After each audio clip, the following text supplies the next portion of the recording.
Good late afternoon, ladies and gentlemen. Lounging with Lisa, the video series that has me lounging while coming at you with thoughts of the day. Do I look frazzled? Because I am frazzled. I'm here to hopefully save you from making a horrid mistake in your lives. I just spent 2 hours of this afternoon watching a movie I thought I might enjoy because I do like the fellow who wrote the books or the book on which it was based. It's a Larry McMurtry book called The Last Picture Show. Oh my God, in typical McMurtry fashion, ladies and gentlemen, if you aren't familiar with this gentleman, and I use the word lightly at this point, he wrote Lonesome Dove. It won a Pulitzer Prize.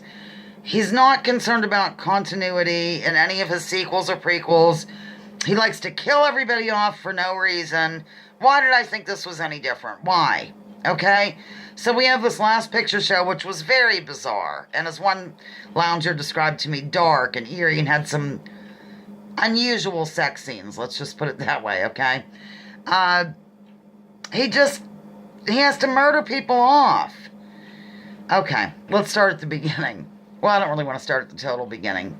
If you've seen it, you know the kid at the end, he gets run over by God knows what, a cattle truck or something. There was no reason to kill him off, ladies and gentlemen. All they had to do, they could have, this would have been a better plot point. Clear at the end. They could have just had one of the Bridges, Jeff Bridges, Beau Bridges, one of them, they all look alike to me. He could have been killed in Korea. Would have the same effect at the end whenever the one guy goes over to Cloris Leachman's house and she whips coffee around, throws things, and then holds his hand and all as well. It's so weird. It was very weird. I did not enjoy it. Maybe the book's better. This is a McMurtry thing. You know, I've watched the man being interviewed. I've read his stuff. You know, over the years, I'm a Lonesome Dove freak and all that. But when he went to do the prequel and the sequel, prequels and sequels to Lonesome Dove, he freely admitted that he doesn't care about following, like, he doesn't care about continuity. Is that the right word? You know, being consistent about where a scene took place or whatever. For example, Lonesome Dove, they were reflecting in Lonesome Dove on the days of Lonesome Dove. I mean, it used to be kind of a boom town, I guess a cattle town or something. And a lot of things happened in Lonesome Dove, right? By the time the sequels came around, the whole setting was in Austin. Everything happened in Austin. The whole thing was Woodrow and, what was her name? Oh, God, the prostitute who's the mother of Newt. What is her name? Hold on, I'm going to think. Maggie, poor little old Maggie, just sat there watching the door when you stopped coming in. Says Gus to Woodrow about Lonesome Dove and the tavern located in that town. Nope. When they go back and do the other ones, of course, it is set in Austin. Totally Austin, dude. I can't take it. And then McMurtry lives for killing people off. Loves it. Also, in this particular movie, The Last Picture Show, which I'm supposed to be critiquing right now, actually, you don't care about the characters. There's no character development. I didn't give a toot about any character until I checked the time. It was about 40 minutes in.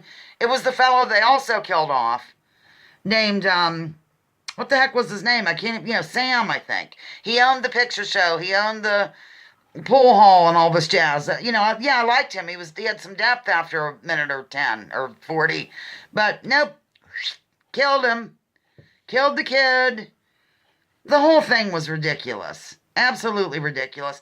I couldn't believe, now this was from 1971, they showed full frontal nudity. Did I miss this in the 70s or something? I mean, naked women and men. Mainly women. I'm done. That's all, ladies and gentlemen. I just thought I'd pop in and save you. Save you from watching it. Although another time I did a movie review was that 2001 A Space Odyssey. I did not care for the movie. I know. You might as well call me a commie, because that's what I was called practically for not liking it. I just didn't care for it. Maybe now if I went back and watched it again, I might enjoy it a little bit better, but I didn't at the time. You would have thought that I murdered someone. Honestly, people couldn't get over it. They clutched pearls. How dare you not like 2001 A Space Odyssey? Well, I didn't. And I did not care for The Last Picture Show. On that note, talk to you later. Love you. Lounging with Lisa, the video series that has me lounging while coming at you with thoughts of the day. Join me, join others. Drop your political identities. Let's focus on issues. Leave labels at the door. Research before you judge. And remember, war is a racket. Don't take my word for it. Check out General Smedley Butler.